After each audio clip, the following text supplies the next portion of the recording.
ایک بادشاہ راستہ بھٹک کر کسی ویرانے میں پہنچ گیا۔ وہاں جھونپڑی تھی۔ اس جھونپڑی میں رہنے والے شخص نے بادشاہ کی بڑی خدمت کی۔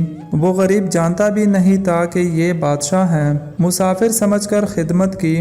بادشاہ بہت خوش ہوا۔ جب جانے لگا تو اس نے اپنی انگلی سے انگوٹھی اتاری اور کہا، تم مجھے نہیں جانتے ہو کہ میں بادشاہ ہوں۔ یہ انگوٹھی اپنے پاس رکھو۔ جب کبھی کوئی ضرورت ہوگی ہمارے محل میں آ جانا۔ دروازے پر جو دربان ہوگا اسے یہ انگوٹھی دکھا دینا۔ ہم کسی بھی حالت میں ہوں گے وہ ہم سے ملاقات کرا دے گا۔ بادشاہ چلا گیا۔ کچھ دن کے بعد اس کو کوئی ضرورت پیش آئی تو وہ دیہاتی محل کے دروازے پر پہنچا۔ کہا، بادشاہ سے ملنا ہے۔ دربان نے اوپر سے نیچے تک دیکھا کہ اس کی کیا اوقات ہیں بادشاہ سے ملنے کی۔ کہنے لگا، نہیں مل سکتے۔ اس دیہاتی شخص نے پھر وہ انگوٹھی دکھائی۔ اب جو دربان نے دیکھا تو آنکھیں پٹی کی پٹی رہ گئی۔ یہ بادشاہ کی مہر لگانے والی انگوٹھی آپ کے پاس۔ بادشاہ کا حکم تھا کہ یہ انگوٹھی جو لے کر آئے گا ہم جس حالت میں ہوں اسے ہمارے پاس پہنچا دیا جائے۔ چنانچہ دربان اسے ساتھ لے کر بادشاہ کے خاص کمرے تک گیا۔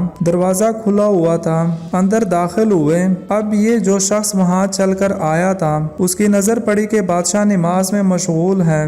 پھر اس نے دعا کے لیے اپنے ہاتھ اٹھائے۔ اس کی نظر پڑی تو وہ وہیں سے واپس ہو گیا اور محل کے باہر جانے لگا۔ دربان نے کہا، مل تو لو۔ کہا، اب نہیں ملنا، کام ہو گیا، اب واپس جانا ہے۔ تھوڑی دور چلا گیا۔ جب بادشاہ فارغ ہو گیا دربان نے کہا، ایسا ایک آدمی آیا تھا، یہاں تک آیا پھر واپس جانے لگا۔ بادشاہ نے کہا، فوراً لے کر آؤ، وہ ہمارا محسن ہے۔ واپس لایا گیا۔ بادشاہ نے کہا، آئے ہو تو ملے ہوتے، ایسے کیسے چلے گئے؟ اس نے کہا، بادشاہ سلامت، اصل بات یہ ہے کہ آپ نے کہا تھا کہ کوئی ضرورت پیش آئے تو آ جانا، ہم ضرورت پوری کر دیں گے۔ مجھے ضرورت پیش آئی تھی، میں آیا اور آ کر دیکھا کہ آپ بھی کسی سے مانگ رہے ہیں، تو میرے دل میں خیال آیا کہ بادشاہ جس سے مانگ رہا ہے کیوں نہ میں بھی اسی سے مانگ لوں۔